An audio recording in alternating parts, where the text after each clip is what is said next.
seen kóolute mooy suñu mbégte yéen mbokk yi safoo seen télévision ITV bismillah ci xibaaru marax yi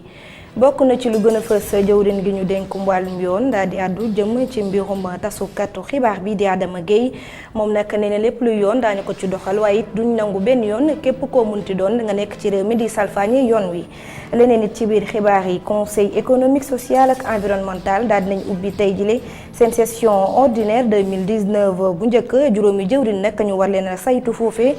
kuréel googu nag kii di Aminata Touré moo ko jiite Ndeye Saly Diop Dieng di jëwriñ gi ñu dénk wàllum njaboot gi biir kër gi moo daal di tàmbali boobule session nag dina dem ba juróom-ñetti fan ci weeru août. leneen ci biir xibaar yi OFNAC di kuréel gi yor lépp wàllum guerre ci Sénégal xeex guerre ci Sénégal ñoom nag gannaaw lël bi ñu amal daal dinañ yàbbi ci li ñu dippee patrimoine nekk ab jafe-jafe boo xamante ne dañu koy faral di am rawatina bu ñu demee ci yenn kilifa yi di leen ni sàkku ak di ñaan ngir ñu waxalan mooy seen moomeel ci noonu nag daal dinañ leen ci gën a soññu nataalu bés bi tey mi ngi ñuy yóbbu ba ca diwaanu Mbuur Géej ñu dem seeti ji kii di Diary Sow nag moom moo nekk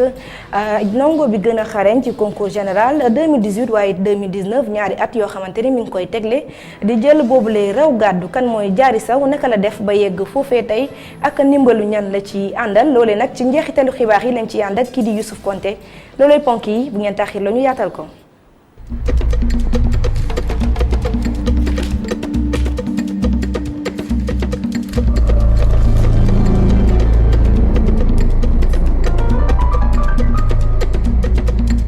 asalaamaaleykum xibaar yi des koy door rek mbirum Adama Gueye taskatu xibaar boobee nga xamante ne démb la ko waa DIC daal di jëlee këram yóbbu ko ci kanamu yoon gannaaw nag ab laaj bu jugee ci laajkat yi dem utali ci kookee nga xamante ne li ñu koy tuumaal mooy ay kaddu yoo xamante ne da koo yëkkati daal di koy gàll ci ndoddu njiitu réew mi kaddu yooyu nag amul benn wormaal moo tax kii di Adama Gueye yoon di ko daal di toppandi ci noonu nag jëwrin gi nga xamante ne moom la ñu dénk wàllum yoon di yëkkati ay kaddu jëmale ci mbir moomee nag ne duñu ànd waaye it duñu nangu benn yoon képp ko munti doon nekk ci réew mi di salfaañe yoon wala sax doxalinu yoon nga koy daal di teggi di def nag sudul noonu moom jëwrin boobu kaddu yi mi ngi koy yëkkati ci micro kii di Mame Abdou Gueye Kassé di suñu naataango ba nekk ci iRadio. L'État, la justice ne permettra plus, n'autorisera plus quiconque. nguur gi dootul nangooti benn yoon nit ak ku mu mënti doon ci waxam wala ci jëfam muy ñàkkal fayda institution réew mi naka noonu tamit makkaanu réew mi ndaxte institution bu ñu ko ñàkkalee fayda rek loolu lay mën na indi ay mbiicoo mbaaloo te comme nag man maay garde soo mën nañu dénk yoon fii ci réew mi kon nag man maa war a sàmm yooyu les institution te man nag en tant que garde soo mënuma seetaan benn yoon nit jóge fële di ñàkkal fayda institution bu gën a mag ci réew mi te nga xam ne moom mooy njiitum réew mi loolu lay duma ko nangu tey duma ko nangu ëllëg te nag maa ngi assumer sama responsabilité ci mbir mi ñuy woowee affaire Adama Gueye ndaxte nit ki nga xam ni ci waxam ci jëfam ci comportement am nekk di ñàkkal fayda njiitum réew mi dem sax ba di ko saaga loolu man duma ko nangu benn yoon te duma ko seetaan te li mu bind ñëpp lire nañ ko ci réseaux sociaux yi ñëpp gis nañ ko te man loolu mun ma ko seetaan benn yoon ndaxte man maay joriñ bu ñu dénk wàllum yoon ci réew mi tey jii doole ma si déggati ma si waxati ndaxte parquet bi dal nay ubbi ab information judiciaire tant que nag parquet bi rendrewul décision am ci premier wala dernier ressort doole ma déggati ma ciy wax loolu rek laa amoon li may wax ci mbir mi. En première ou en dernier ressort. C'est tout ce que je vais dire à ce sujet-là. mu nekkoon jëwrin Malick Sall moom ñu dénk wàllum biir réew mi kàddu yooyu nag mi ngi ko doon amal ci jamono ji nga xamante ne benn pëlal lañ doon amal fële ca Cour suprême ak ñii di juge yeeg magistrat yi leneen nit ci biir xibaar yi ni nu ko junjee mooy waaye OFNAC di kuréel gi yore lépp lu jëm ci wàllum xeex guerre ci biir réew ñoom nag ñoo amaloon benn pëlal doon ci waxtaan wu yaatu waaye ci noonu nag daal nañ dellu si waat ci benn jafe-jafe bu ñuy janool mooy fexe ba ñi nga xamante ne ñooy kilifa yi yore lépp loo xamante ne ñëpp ko bokk muy affaire publique ñuy fexe di wax li nga xamante ne mooy seen patrimoine maanaam seen moomeel lépp lu jëm ci seen wàllum alal jafe-jafe ku mag nag lañ ciy janool saa suñu demee ci ñooñu léeg-léeg sax mbir mi dañuy mujjee di yónnee ay huissier du tax mu saafaraw tax na nag ñu ciy sàkku ndimbal yi nga xamante ne ñoo leen ci gën a sori des ci ànd ak Cheikh Assana Fall Augustin Mandan. def ba lépp loo xam ne nekk na sa patrimoine nga koy xamle ñi ko war a xam di wax office national de lutte contre la fraude ak corruption ci mim réew nekk na mbir moo xam ne jafe na loolu ab xëccoo mooy am saa su ne ci diggante waa OFNAC ak ñi war a def mbir mi. ñi nekk ci base de données bi yëpp ñëwuñ def seen déclaration de patrimoine liñ mën a def yoon may ñu ko mooy bind la lettre fàttali la ne war nga def boo deful loolu ñu ut huissier loolu ñu ngi koy def bu loolu amul nag. ki nga xam ne moo la nommé ba nga war a def déclaration de patrimoine moom moo am pouvoir. waa OFNAC ñoom ñàkk gi ñu ñàkk moyen boo xam ne mën nañoo teg pression ñi war a def li ñu mel nekk na mbir moo xam ne daa tax ba su fekkee ne lu ëpp ci junni nit war nañoo déclarer seen patrimoine lu toll ci xaaj bi rek ñoo ko def mu nekk lu ndaw loolee. base de données bi ñun gis nañ ci lu ëpp junni sax mais fi ñu toll ni ay juróom-benn téeméer juróom-ñaar téeméer ñoo defagum seen déclaration de patrimoine léegi nag OFNAC moom amul benn pouvoir selon la loi. pour forcer nit mu def déclaration de patrimoine. ñu war a déclarer seen patrimoine léegi yamatuñu sax ci institution wala entreprise yoo xam ne ci public bi dong lañ nekk. déclaration de patrimoine moom li muy xool lenn la rek mooy est-ce que maanaam kuréel gi nga xamante ni ka ko jiite moom lañ bëgg mu def déclaration de patrimoine ndax dina jot xaalisu réew mi ci nu mu ko mën a jotee moo xam transfert la moo xam subvention la moo xam mais bu fekkee ne benn dërëmu xaalisu réew mi day dal ci kuréel googu. bu boobaa kuréel googu noonu dañuy jàpp ne dafa war a soumettre déclaration de patrimoine. xoolaat nu ñuy def ba système bu déclaration patrimoine am tamit ay sanctions yoo xam ne day tax ba képp ko xam ne war nga koo mën a def su yéexee wala defoo ko ñu mën laa tegi daan nekk na ab recommandation boo xam ne suñ ko booleeg sensibilisation mën naa jàppale Seynabou Ndiaye Diakhaté ak ñi mu àndal ba transparence mën a am ci yorinu institution yi nekk ci mim réew. Cheikh Hassana Fall beneen lëlit bu ubbeeku tey mooy bu waa conseil économique social ak environnemental ci njiitalu kii di madame Aminata Touré moom nag ñu tabboon ko ci fukki fan ak ñeent ci weeru mai bi ñu génn tey jile juróom ci ay jëwriñ waroon a jaax ci boobule concession ordinaire waaye nag ki nga xamante ne moo ko door mooy jëwriñ gi ñu dénk wàllum njaboot gi ni madame Ndeye Saly Diop Dieng ci noonu nag daal dina dellusiwaat ci li soxna yi di janool fan yi mooy sàkku yi ñu leen di faral di def dañ ci ànd ak tax ngeer ak Sidi Niang. Aminata Touré mi ko jiite conseil économique social ak environnemental door na lëlëm bu njëkk ci atum ren ci ubbite bi nag Aminata Touré fàttali na li war a doon taxawaayu kuréel gi mu jiite. taxawaayu conseil économique et social ni ngeen ko déggee conseil mooy joxe sa xalaat nag boo koy def da ngay woo ñi nga xam ne ñoo ciy liggéey ni ñu ko defee tey bu ko defee ku ci ne wax ni nga gisee mbir mi action yi nga xam ne moom la ñu war a jël bu ko defee ñu tënk ko. jébbal ko njiitu réew bi jébbal ko assemblée nationale ak yeneen i kuréel yi fi ne. xamle na itam liggéey bi nu muy demee fii ak fukki fan yi ñuy amal lël bi. conseil bi nag tey mooy première session waaye dinañ waxtaane aussi affaire koom-koom compétitivité ministre bi nga xam ne moo yore PSE dina fi ñëw wax ñu liggéey wi nga xam ne def nañu ko ak li nga xam ne moom la ñu fas yéene def dinañu waxtaane aussi affaire njàngu xale yi apprentissage professionnel ministre bi ko yor muy Dame Diop moom it dina fi ñëw bu ko defee ñu tënk xalaat woowu yëpp xamle ko xamal ko sénégalais yi mais aussi proposition yi aussi ñu jébbal ko njiitu réew mi ak yeneen i institutions yi fi ne. ci bés bu njëkk bi nag jëwriñ ji ñu dénk wàllum njaboot gi jigéen ñi ak aar lépp lu jëm ci xale yi moom la ñu dalal lim na ñaawteef yi ñu def jigéen ñi ci at yi jàll ba bi ci mujj mooy Fatou Binta Camara ca Tamba bi muy daaneel mu joxe ci ay saafara yoo xam ni mën na fee jële jëf yooyu. Aminata Touré moom xamle na itam lu mat juróom-benn téeméeri viol am na ren ci Sénégal loolu nag moo ngi si woo ñëpp ngir ñu xeex ko. booy seet 600 plus de 600 cas de viol am na ci réew mi loolu dafa bari am na aussi maanaam métital yoo xam ne xëy na du àgg fa mu war a àgg bu ko defee loolu it ñun ñëpp ci war a taxaw mag ñi ndaw ñi voilà. parce que li nu xam aussi ci diine mooy ñu respecter màggal sargal jigéen kon loolu baaxoon na aussi bu ñuy waxtaanee mbiru réew mi ñu waxtaanee ko ndax booy seet soxna yi ñoo ëpp ci réew mi kon war nañ leen jàppale aar leen ba fi ñu bëgg a àgg muy ci seen liggéey wala ci seen jàng macha allah ak ci ndimbalu ak kàttanu yàlla ñu mën faa àgg. conseil économique social ak environnemental ginnaaw bisub tey bii nag dina wéyal ab lëlam fii ba juróom-ñeenti fan ci weer wi ñu jëm.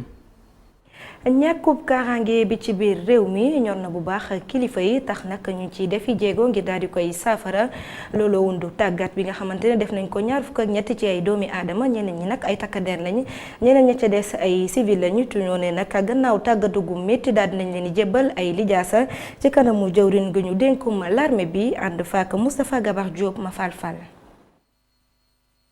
ñu toll ci ñaar fukk ak ñett doon civil ak tamit takkadeer ñu matal formation bi jëm ci kaaraange réew mi bu centre bu jàngale bu kawe bi jëm ci kaaraange ak kóolute doon joxe mu tijji ci atum 2013 centre bile li mu yóotu mooy di def ba Sénégal am ay hauts fonctionnaires boppam yoo xam ne dinañ mën wuyu ci lépp lu xam ne ci mbiru sécurité.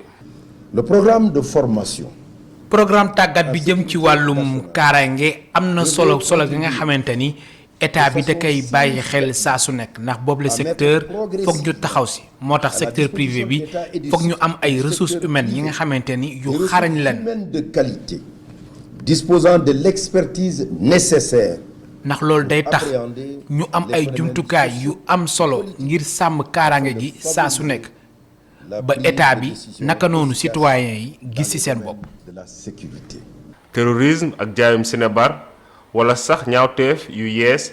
yi ñu jaarale ci xarala yu yees yi nekk na yenn ci mbir yoo xam ne yile diplômé sëgg nañ ci bi ñuy def seen formation bile. ñi nga xam ne seen xam-xam dafa màcc ci wàllu défense ak sécurité boo leen soxla woon da ngay dem ci force yi muy force de police force de gendarmerie forces armées alors loolu état bi comblé na ko ba mu créer CHETS progressivement di former ay experts civils dans ce domaine bi promotion bi ñu doon clôturer session mooy deuxième promotion bi daaw defoon nañu ko au profit de 14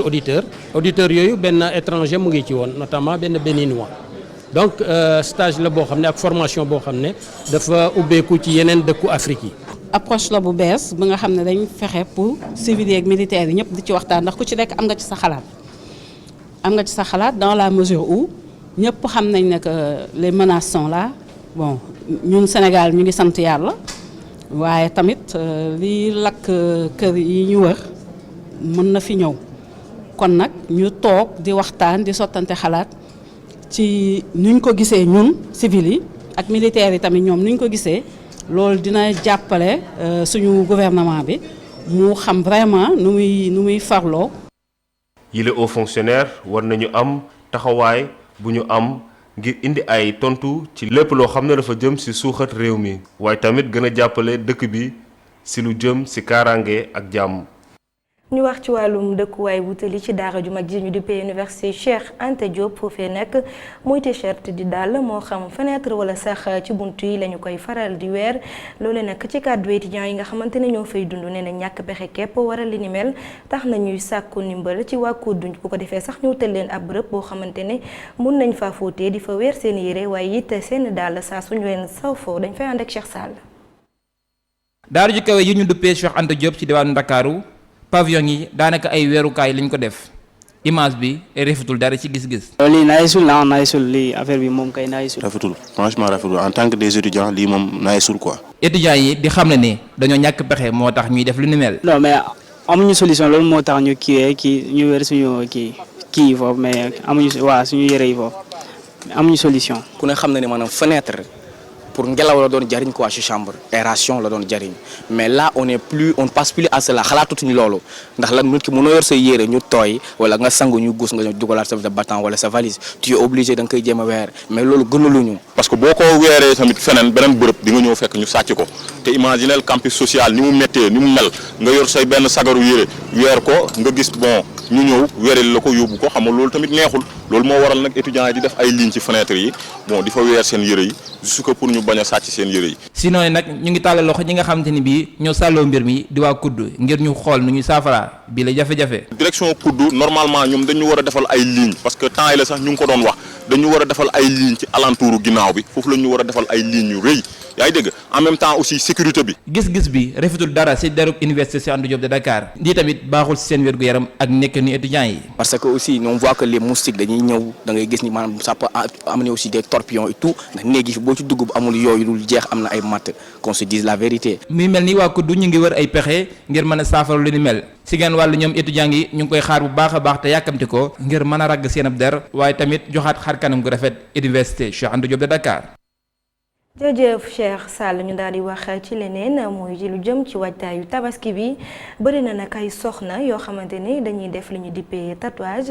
nag bëri ay façon loolu bi ci mujjee génn nag méngoog loolu jamono ndax ci ay waxtu yu néew nga koy daal di def ci ay simili yu néew sax waaye loolee ñàkku lay njeexital ci sa wér-gu-yaram léeg-léeg mun na laa jural allergie muy bi ci gën a ndaw mujjee ba ci lii di cancer de la peau loolee nag mu nekk ay gàllankoor yoo xamante ni war naa tax ñi di soxna yi war a moytu bu baax yenn produit yi ñuy def ci seen yaram yi Babacar Touré Barasaw. bari na ci ay moroom marché HLM 5 jafe na lool romb fa te doo gis ay jigéen toog ci suufu garab yi di def lu tatouage ci seen yaram maanaam fuddën bi lay xeetu fuddën wute lool ak bi sunu maam yi daan def bii dañu ko soppar ñi jaarale ko ci ay usine waaye mu mel ni jigéen ñi léegi tàmm nañu ko bu baax. c'est parce que moo gën a solitude moo gën a facile ñu def ko parce que mode la dañ ko xewal bu njëkk ba fu doon takk loxo moo amoon mais bii da ngay toog ñu defal la ko rapidement mu wow nga raxas sa loxo ba mu set te boo paree day nice du def dara te day durer. fi muy jugee nag mu mel ni ñu koy defal jigéen ñi am na lu ñu ci xam. fuddën bi fuddënu importé la quoi yaa ngi dégg réewu arab yi presque lay faral di jógee quoi ay Pakistan ay Inde yaa ngi dégg ay Maroc ay Mauritanie foofu la fuddën bi di jógee quoi yu ci bari mooy mu xonk wala bu ñuul bi. waaye lu ñu ko defaree ak yenn xeetu jeexital la mën a am ci yaram mu mel ni des na leen yitteel. waaw mais dañ ko préparé pare noonu lay ñëwee dañ ko préparé pare ene industriel la maanaam noonu lay ñëwee quoi mu ñun defar ak lañ ci am waaw. moo ne de mën nañu njort bu baax ay jeexital yu bile xeetu fuddën mën a def ci yaramu ñenn ñi koy def. tatouage bi ñuy utiliser avec li ñu naan henné industriel donc fuddën industriel bi donc nekk na lu grave ci wàllu wér di indi ay feebar yu bari ci wàllu der mais aussi ci wàllu wér de façon générale donc ci der bi li ñu njëkk a gis comme complication mooy ay allergie mooy maanaam yow nga bañ a substance bi indi la ay réaction donc réaction yi mën na nekk lu ndaw ko mën na nekk lu grave beneen complication yi moom mooy infection parce que ñi koy utiliser aujourd'hui ci marché yi lañ nekk donc amul benn set bi ci war donc mën na créer ay infection bactérienne te infection bactérienne yooyu mën na nekk lu grave aussi beneen complication bi ñuy gis aussi moom mooy wàllu cancer parce que c'est ay produits chimiques la donc buñ koy yàgg di ko utiliser wala yenn produits yi dafay indi cancer à la longue cancer de la peau. bu dee taar dafa am njëg jigéen ñi pare nañu ngir jënd ko rawatina ci jamono jii nga xam ni tabaski ay fan moo ci des.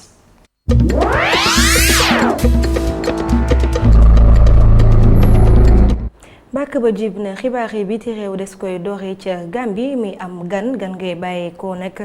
ca Inde di njiitu réewu Inde guleet nag moom moomee daal di teg tànkam foofee ca Gambie ki koy dalal nag di Adama Barrow tukkib ñaari fan la war a am foofee ñu war a waxtaan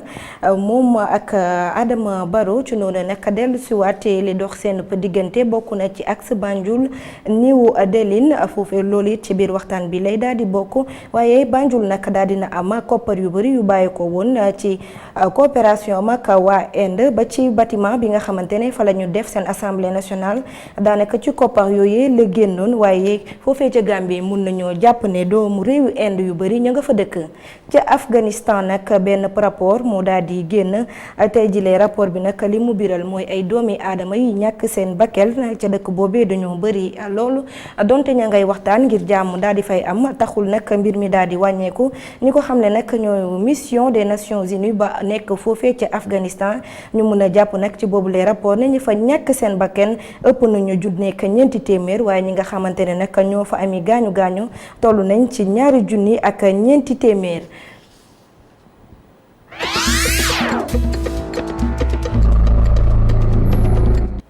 tàggat yaram bàkk ba jib na kii di nag Idrissa Gana Gueye di milieu de terrain bu réewum Sénégal daal dina dem am xaatim ak ñii di PSG di Paris Saint-Germain moom loolee nag tey jëlee la daal di biir gannaaw nag ba ñu saytoo wérgu yaram moom Idrissa Gana Gueye ay atam mi ngi toll ci 20 at ak ñeenti saison nag la war a jouer foofee ca Paris.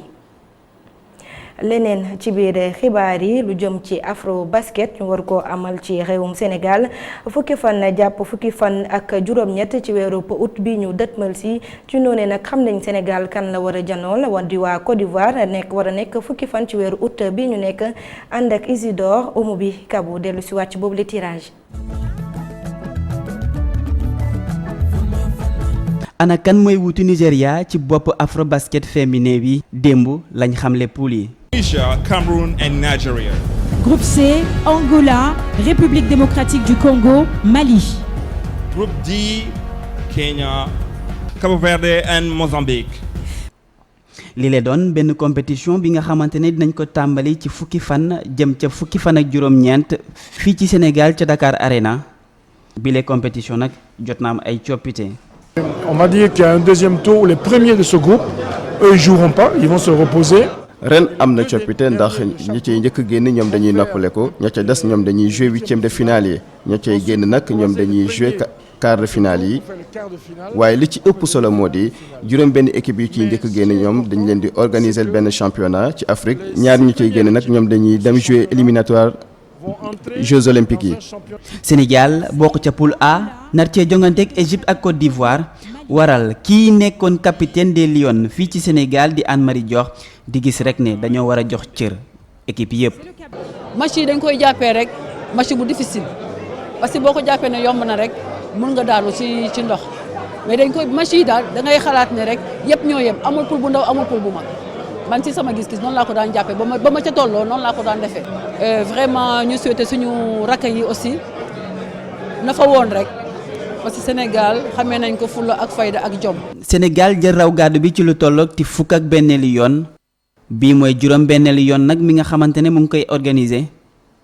loolu waral mu war a def kéntu lay kàttanam ngir jëlaat raw gàddu gi suñu fàttalikoo nag ne 2007 da ko organiser woon perte ko ci kanamu Mali. ñaar fukk ak ñeenteelu afro basket boobee ñu ngi koy amal ci arena Dakar Arena foofee nekk ab jumtuwaay bu wees waaye it méngoo jamono loolee ki ko xam ne nag mooy njiital FIFA di Herman Niang gannaaw nag ba mu rafetloo bërëb boobee ma ngay soñu ñi nga xamante ne ñoo fa war a amal jongante dañu koy daal di déglu ci micro Isidore Mobikabu. Le président son excellence Macky Sall a inauguré Dakar Arena. njiitu réew Sénégal di Macky Sall dalloo na Dakar Arena te compétition bu ci toppoon moo di afro basket bi fii rek la mënoon a amee donc moo tax nag ñu ne dañ koy delloo njukkal gërëm ko bu baax a baax ci lim ñu defal te li mu defal ci Afrique yëpp. Féliciter et remercier les autorités sénégalaises. mu nekkoon njiital FIBA leneen nit ci biir xibaar yi mooy bëgg seetaan sax muy xew-xew bu jëm ci wàllum tàggat yaram seetlu nañ ne ci ay fan ci ay bés yi ñu génn doon nañu jafe ci ñi nga xamante ne ñooy woy supporters yi loole nag ñu bëri di koy ñaawlu ndax amul ay njeexital ci suñu yoon ndax nag ki nga xamante ne mooy seetaankat bi amul ay àq ak yelleef yoo xamante ne ñii di transmettre yenn ci jongante yi salfaañe wuñ ko tontu yi dañ ciy ànd ak Amago Robert Niang. tolluwaayu làmb tey jii dem na ba ñu dugal ci ay xarala yu yees ñu nemmeeku ci ay système yu ci mel ni pay-per-view jaarale ko ci lii di TNT li ni mel ñàkkut ay njeexital ci lii di droit à l'information bu askan wi yellool. fa am ak yelleef yoo xam ne citoyens yi nekk Sénégal constitution Sénégal moo leen ko may te mooy suñu téere bu gën a mag ci affaire u république donc téere boobu dafa ne citoyens yëpp dañu am ax pour que lu xew ci loo xam ne dafa public comme ay manifestations sportives ay làmb ak kii ni information yëpp sax la wax en général les citoyens ont le droit à l'information. bu weesoo lii di droit à l'information bu yilee jëmtuwaay dina saxal am na itam yeneen jafe-jafe yu ñeel ñàkkum tëralin ci yooyu les événements. promoteur aujourd'hui dañuy jënd ay concession yooyu bu ñu ko jëndee ba pare mooy autorisation tëgg làmb bu ñu leen ko joxee ba pare il faut ñu dem wuti xaalis bu ñu ko tëggee pour wuti xaalis bu ñu ko tëggee nag il faut ñu jël ay négociation ak ay télé yooyu ñoom bu ñu bëggee am contenu boo xam ni ñi nga xam ne ñoo bokk ci seen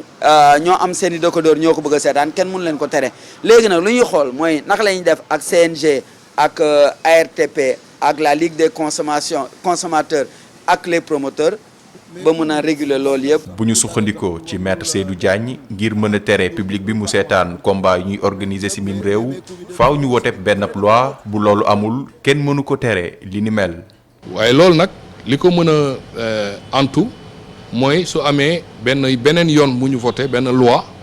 dogal buy wax ni que su dee mbiru tàggat yaram dafa am wala ñu organiser ko muy compétition condition yi ak yi le journaliste yi mën a dugg wala mënuñu dugg loi boobu nag moo ñu manqué ñun Sénégal amaguñ ko moo tax ba fii ak ñu koy am waruñu tere journalistes yi ñu def seen liggéey ndax ñoom liggéey bi yi ñuy def citoyens yi dañu am ay àq yu jógee ci constitution bi journalistes yi ñoom tam am seen ay àq liberté de la presse bu jógee ci constitution. làmb ji di wëy di amal ay coppite tey jii mu dem ba soppi xarkanam naka noonu soppi itam charte yu ko tënk loole bu anto dina ko jëriñ itam public buy safoo di ko seetaan. jaajëf Amagor Robert Niang junjoon nañ ko nag ci ndorteelu xibaar yi nataalu bés bi tey dañoo yóbbu ba ci Mbour Géej ci këru kii di Diary Sow nag fan yi li ñuy dégg turam bëri na loolu ndax xarañam wane boppam it ci njàng mi ak njàngale mi concours général 2018 waaye it 2019 mu ko daal di jël ci noonu njiitu réew mi son excellence Macky Sall sargaloon na ko ñaar fukki fan ak juróom ci weeru suwe bi ñu génn moom Diary Sow naka la def tey ba fauteuil boobee mu toog bugg koo wàcc benn yoon ndax yi njàppal la ci yàlla ci am ci ay waajuram ànd ak Youssouf Konté Souleymane Diallo ba ci Mbour Géej. donte daara digg doom yi tëj nañu waaye Diary Sow dellu na ci maninam maanaam dëkk ci jàng ji rek lépp nag ngir wax ni ki soxna si nga xam ne moo jël raw gàddu gi ci concours général bi xamul noppaliku waaye dundinam bi andil na ko lu rëy ci addinaam ndax mooy ku njëkk ci Sénégal ki jël ñaari at yu toppalante lii di concours général bi ci atum 2018 ak 2019 di lu rëy loo xam ne mbégte kese la koy dundee boobu ak léegi. mbégte bu rëy la pour man pour samay professeurs pour samay parents ak ñi ma xam yëpp moo tax dama ci fière parce que daa nekk loo xamante ne c'est pas commun ñu koy gis voilà. di loo xam ne yàgg na koo gënt Diary di def kémte lay kattanam ngir mu am ràññeeku bi ni mel. li ma may loolu mooy liggéey bu metti dama cee nekkoon depuis ma nekk si ay classes yu gën a tuuti léegi en même temps que may màgg boobu rêve germé si man léegi ma bëgg koo def ma ci liggéey may jàng may exceller sama classe loolu ma mën a may loolu. ndongo daara bu xarañ ci jàngam yépp kenn ci ki mu musa bokkal classe musu koo raw Diary Sow di ab scientifique waaye bëgg littérature lool sax tax mu ne bëggul tënk boppam ci benn mbir. si spécialisation man boobu moo daf ma monsieur révolté parce que suñu pays dafa toll benn jamono boo xamante ne dañoo nekk en phase de construction donc jeunes yi bu ñu amee possibilité def plusieurs domaines à la fois alors bu ñu hésiter. man loolu laa bëgg def xam naa ni j'ai la possibilité et j'ai la volonté de mën a suivre plusieurs filières alors je vais pas m'en priver et je vais donner tout ce que j'ai pour que ma mën a nekk si domaine yu bëri à la fois. Diary Sow ni mu mel ci daara ji daanaka noonu la mel ci seen kër baax yaru ci bu ñu sukkandikoo ci seen waa kër moom mooy taw bu jigéen ci famille boo xam ne ñoom juróom-benn lañu. yaayam di fësal mbégteem. liggéey am volonté ci li muy def gëm li muy def am ci pas-pas waaw moo tax mu am lim ci am parce que Diary sincèrement njàngam lépp lum ci am rek ñun ay parents jàpp nañ ne mën na am lu ko ëpp parce que lépp lum ci am rek liggéey na lu ko ëpp ci njàngam ndax. demul fen deful dara léppam jàng bi mooy occupation parce que maa ngi moom a fi nekk ak ay rakam mais man ci kër gi sax suma ko dara ndax amul temps wu def dara ndax jàng. ca ba muy am fukki at ak juróom-ñett la am baccalauréat am muy ndongo daara bu aay yaru am pas-pas bëgg réewam tax mu ne bu demoon jàngi biti réew itam du fa yàgg day ñibbisiwaat ngir njëriñ réewam waaye itam continent Afrique bi yépp. Diary di appel boo xam ne acake moo ko gënal bépp ñam jàppale ni ki moomi Diary fu mu ne nii bindagum na ñaari téere yi nga xam ne léegi tey ñu génn Diary Sow daanaka noppeegul ci di def ay kéemtaan. Diary Sow war a doon royukaay ci gone yi nekkee ci daara yi xibaaru marax yi fii lay daal di buuree jaajëfal leen ci teewlu bi des leen nit di teewlu suñu programme ba tey 19h45 Mamadou Ibra Kane dina ñëw jukkil leen xibaar yi ci nasaraan laata loolu ñu bàyyi leen ak xibaar yu jëm ci wàllum jaww ji jaa ngeen jëf.